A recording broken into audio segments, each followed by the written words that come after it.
वैसा चार्ट देंगे, उस अनुसार आप कार्य करें, आपको पूर्णतः सफलता प्राप्त होगी। बिल्कुल जी महाराज जी।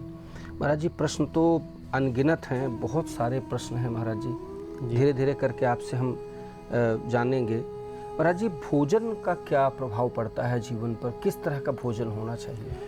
देखिए, भोजन का प्रभाव तो हमारे काया में बहुत महत्वपूर्ण है, क्योंकि हमारा जो शरीर बना है ये 5 तत्वों की काया, ये भोजन पर निर्भर है। भोजन से जो ऊर्जा मिलती है उसी से सूक्ष्म तत्व अंतर ऊर्जा प्राप्त होती है।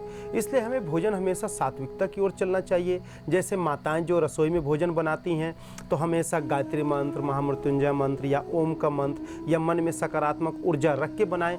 और बनाते हुए जब हम कोई भी गृहिणी या माताएं जब भोजन बनाती हैं तो उसमें एक नकारात्मक ऊर्जा नष्ट होकर सकारात्मक ऊर्जा आता है।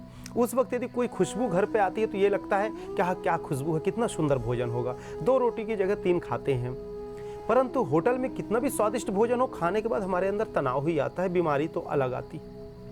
कारण कि वहाँ पे वो ऊर्जा, वो वाइब्रेशन वहाँ पे जनरेट नहीं हो सकता जो घर पे माताएं कर सकती हैं, जो हमारे साधक लोग कर सकते हैं। तो हमें भोजन बनाते समय हमेशा यह ख्याल रखना चाहिए कि हमें सकारात्मक ऊर्जा के लिए हमें धार्मिकता की ओर चलना चाहिए, अध्यात्म की ओर चलना चाहिए, या ओम कह के ध्यान करते हुए मन में परमात्मा ईश्वर को याद करते हुए भोजन को पकाएं तो उसमें एक अलग ही स्वाद मिलेगा। उसे ग्रहण करते ही हमारे अंदर का नकारात्मक ऊर्जा, रोग, विकार, इवन अपने अंदर की बीमारियां भी दूर हो जाएंगी। ऐसा भोजन करना चाहिए और शाकाहारी बन के रहें। शाकाहारी में ही हमारा जीवन आनंदमय है। जी महाराज जी, मैंने एक छोटा सा, इतना याद तो मैं नहीं कर पा रहा था, मैंने लिखा है कि आपने हिमालय की कंदराओं से लेकर भूमिगत समाधि, ब्रह्मांड की सैर, देवलोकों का दर्शन, अंतर यात्रा, सूक्ष्म जगत का दर्शन एवं यात्रा जैसी अद्भुत अलौकिक एवं पारलौकिक क्रियाओं द्वारा मानव जीवन को श्रेष्ठ, स्वस्थ, सफल बनाने के लिए आप निरंतर प्रयासरत हैं। तो महाराज जी, इसके लिए आप क्या कुछ कर पा रहे हैं, आप कैसे इसके लिए बताते हैं? देखिए, भूमिगत समाधि, हिमालय की सैर, देवलोक का दर्शन, अंतर यात्रा, ब्रह्मांड की सैर, सूक्ष्म जगत का दर्शन, ये प्रश्न ही अपने आप में इतना वजन है जिसके जीवन में यह आ जाए तो वह देवतुल्य हो जाएगा।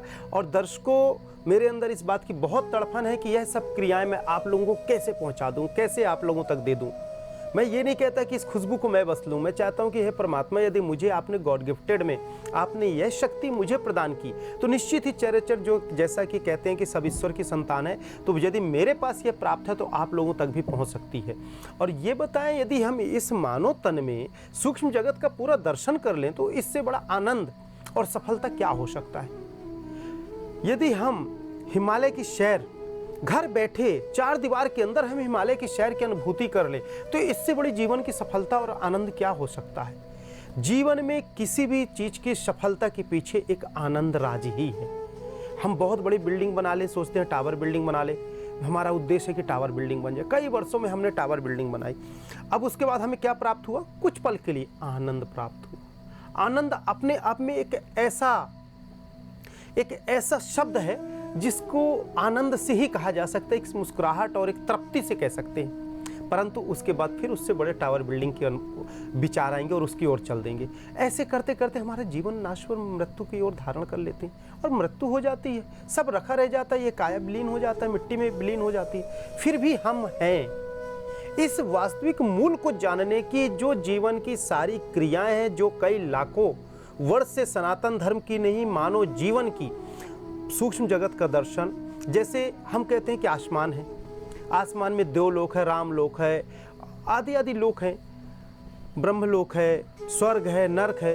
यदि उसका दर्शन आप सूक्ष्म जगत का दर्शन करके उसको फील कर लें, उसको अनुभव कर लें, तो कितना जीवन की तृप्ति है आपकी, कितना आनंद है जीवन का। ऐसे आनंद को मैं देना चाहता हूँ आपको जो परमात्मा ने मुझे दिया है।